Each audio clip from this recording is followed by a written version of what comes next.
ಒಂದೇ ಭಾಷೆ ಒಂದೇ ಸಂಸ್ಕೃತಿ ಹೆಸರಿನಲ್ಲಿ ಹಿಂದಿ ಭಾಷೆಯನ್ನು ಬಲವಂತವಾಗಿ ಹೇರುವ ಪ್ರಯತ್ನ ನಡೆಯುತ್ತಿದೆ ಎಂದು ಆರೋಪಿಸಿದರು. ಭಾಷೆ ಮತ್ತು ಸಂಸ್ಕೃತಿಯ ಮೇಲೆ ದಾಳಿ ನಡೆಯುತ್ತಿದ್ದರೆ ಮತ್ತೊಂದೆಡೆ ರಾಜ್ಯದ ಆರ್ಥಿಕ ಶಕ್ತಿಯನ್ನು ಕುಂದಿಸುವ ಕೆಲಸ ಕೇಂದ್ರ ಮಾಡುತ್ತಿದ್ದು, ಈ ರೀತಿ ಆದರೆ ದೇಶದ ಪ್ರಗತಿ ಅಸಾಧ್ಯ ಎಂದು ಜಿಲ್ಲಾ ಉಸ್ತುವಾರಿ ಸಚಿವ ಕೃಷ್ಣ ಬೈರೇಗೌಡ ಅವರು ಬಹಿರಂಗವಾಗಿ ವಾಗ್ದಾಳಿ ನಡೆಸಿದರು. ಭಾಷೆ ಸಂಸ್ಕೃತಿಯ ಮೇಲೆ ದಾಳಿ ಆದರೆ ಮತ್ತೊಂದು ಕಡೆ ನಮ್ಮಂತಹ ಪ್ರಗತಿಪರ ರಾಜ್ಯಗಳು ನಮ್ಮ ಆರ್ಥಿಕ ಶಕ್ತಿಯನ್ನ ಕುಂದಿಸುವಂತಹ ವ್ಯವಸ್ಥಿತ ಪ್ರಯತ್ನವನ್ನು ಕೂಡ ಕೇಂದ್ರ ಸರ್ಕಾರ ಮಾಡ್ತಾ ಇದೆ. ಕರ್ನಾಟಕ ಒಂದು ರೀತಿ ದೇಶಕ್ಕೆ ಕೊಡುಗೆಯನ್ನ ಕೊಡ್ತಕ್ಕಂತಹ ಅಕ್ಷಯ ಪಾತ್ರೆ ಕರ್ನಾಟಕ ಅಂತ ಹೇಳಬಹುದು. ನಾವು ಇಲ್ಲಿ ಆಗ್ತಕ್ಕಂಥ ಉತ್ಪಾದನೆ, ಇಲ್ಲಿಂದ ಬರ್ತಕ್ಕಂತಹ ಆದಾಯ ಇವತ್ತು 4 ಬಡ ರಾಜ್ಯಗಳಿಗೆ ಸಹಾಯ ಮಾಡ್ತಾ ಇದೆ. ಕೇಂದ್ರ ಸರ್ಕಾರ ನಡೀಲಿಕ್ಕೆ ಕರ್ನಾಟಕದ ಆದಾಯ ಬಹಳ ದೊಡ್ಡ ಪಾತ್ರವನ್ನ ವಹಿಸಿದೆ. ಆದ್ರೆ ಕರ್ನಾಟಕಕ್ಕೆ ತನ್ನ ಪಾಲು ಸಿಗಬೇಕಾದಾಗ ನಿರಂತರವಾಗಿ ಕಳೆದ 10 ವರ್ಷದಿಂದ ನಮಗೆ ಅನ್ಯಾಯ ಆಗ್ತಾ ಇದೆ. ಕೇಂದ್ರ ಪುರಸ್ಕೃತ ಯೋಜನೆಗಳಲ್ಲಿ ನಮಗೆ ಅನುದಾನ ಸಿಗ್ತಾ ಇಲ್ಲ. ಕೇಂದ್ರದಿಂದ ಬರಬೇಕಾದಂತಹ ಅನುದಾನಗಳು ನಮಗೆ ಬರ್ತಾ ಇಲ್ಲ.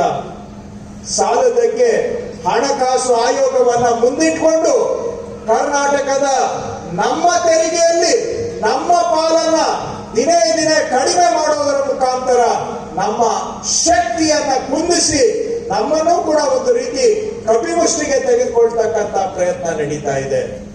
ಹೋದ ಹಣಕಾಸು ಆಯೋಗದವರು ನಮ್ಮ ರಾಜ್ಯದ ಪಾಲು ತೆರಿಗೆಯಲ್ಲಿ ನಮ್ಮ ಪಾಲನ್ನ 23% ಕಡಿತ ಮಾಡಿ ಇವತ್ತು ಕರ್ನಾಟಕವನ್ನ ಆರ್ಥಿಕ ಸಂಕಷ್ಟದ ಕಡೆಗೆ ದೂಡುವಂತಹ ಪ್ರಯತ್ನ ಮಾಡಿದ್ದಾರೆ. ಈಗ ಮತ್ತೊಂದು ಹಣಕಾಸು ಆಯೋಗ ತನ್ನ ವರದಿಯನ್ನ ಕೊಡುವಂತ ಘಟ್ಟಕ್ಕೆ ನಾವು ಬಂದಿದ್ದೇವೆ. ಕಳೆದ ಬಾರಿ ಏನಿತ್ತು, ಕನಿಷ್ಠ ಅಷ್ಟಾದರೂ ತೆರಿಗೆಯಲ್ಲಿ ನಮ್ಮ ಪಾಲು ಕೊಡುವಂತ ಕೆಲಸ ಮಾಡಬೇಕು. ಅದಕ್ಕಿಂತ ಹೆಚ್ಚಿಗೆ ನಮ್ಮ ಪಾಲನ್ನ ಕೊಡಬೇಕು. ಯಾಕಂದ್ರೆ ದೇಶಕ್ಕೆ ಆದಾಯ ಕೊಡುಗೆ ಕೊಡ್ತಕ್ಕಂಥದ್ರಲ್ಲಿ ಕರ್ನಾಟಕ ಇಡೀ ದೇಶದಲ್ಲಿ 1ನೇ ಸ್ಥಾನದಲ್ಲಿದೆ.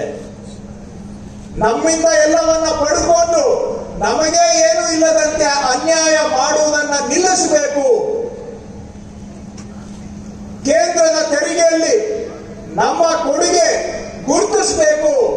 ನಾವು ಕಟ್ಟಿದ ತೆರಿಗೆಯಲ್ಲಿ ನಮ್ಮ ಪಾಲು ನಮಗೆ ಸಿಗಬೇಕು ಅಂದ್ರೆ ಈ ಹಿಂದೆ ನಮಗೆ ಏನ್ ಪಾಲು ಬರ್ತಾ ಇತ್ತು ಅದಕ್ಕಿಂತ ಹೆಚ್ಚಿಗೆ ಕೊಡುವಂತಹದ್ದು.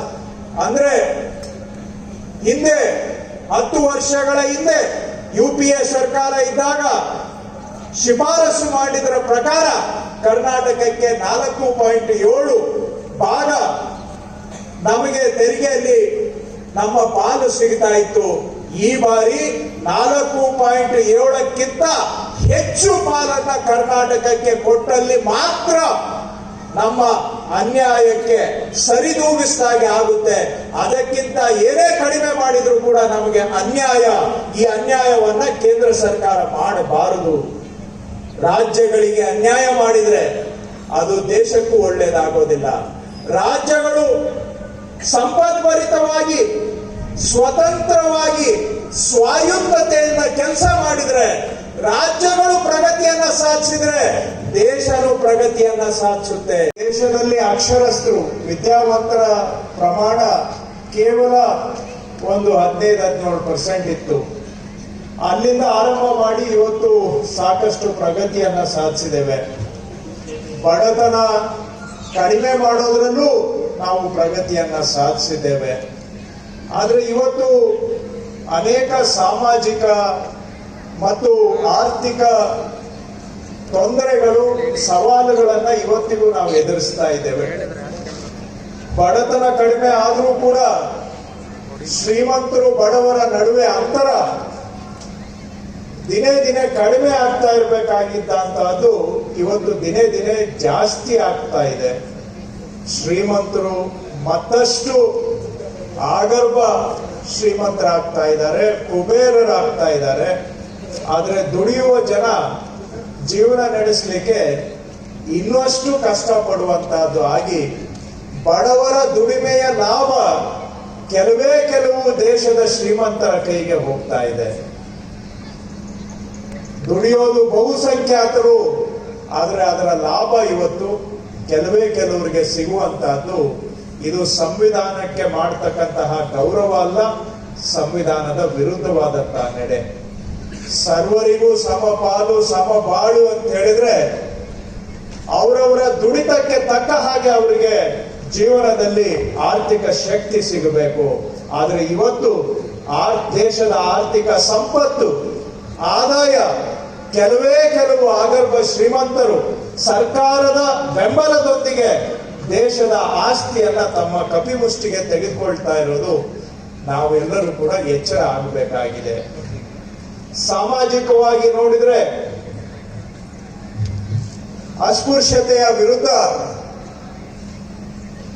ಆರಂಭವಾದಂತಹ ಹೋರಾಟ, ಅದರಲ್ಲೂ ನಾವು ಪ್ರಗತಿಯನ್ನ ಸಾಧಿಸಿದ್ದೇವೆ, ಇಲ್ಲ ಅಂತಲ್ಲ. ಆದರೆ ಇವತ್ತಿಗೂ ಕೂಡ ಸಾಮಾಜಿಕ ಪಿಡುಗುಗಳು ನಮ್ಮ ಸಮಾಜದಿಂದ ಹೊರಗಡೆ ಹೋಗಿಲ್ಲ. ಒಂದು ಕಡೆ ಇವೆಲ್ಲ ಪಿಡುಗುಗಳು ಶತಮಾನಗಳಿಂದ ಬಂದಂತಹವು, ಅವುಗಳ ನಿರ್ಮೂಲನೆ ಸಂಪೂರ್ಣವಾಗಿ ಆಗಿಲ್ಲ ಅನ್ನುವಂತ ನೋವು ಒಂದು ಕಡೆ. ಆದರೆ ಮತ್ತೊಂದು ಕಡೆ ಇವತ್ತು ದೇಶದಲ್ಲಿ ಧರ್ಮ, ಜಾತಿ ಇದರ ಮೇಲೆ ದ್ವೇಷ ದಿನೇ ಬೆಳೀತಾ ಇದೆ. ನಮ್ಮ ಸಂವಿಧಾನ ನಮ್ಗೆಲ್ಲರಿಗೂ ಕೂಡಿ ಬಾಳುವ ತತ್ವ ಸಂದೇಶವನ್ನ ಕೊಟ್ಟಿದೆ.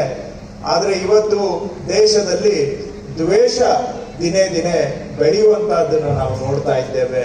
ಇದರ ಬಗ್ಗೆ ನಾವು ಜಾಗೃತರಾಗಬೇಕಾಗಿದೆ.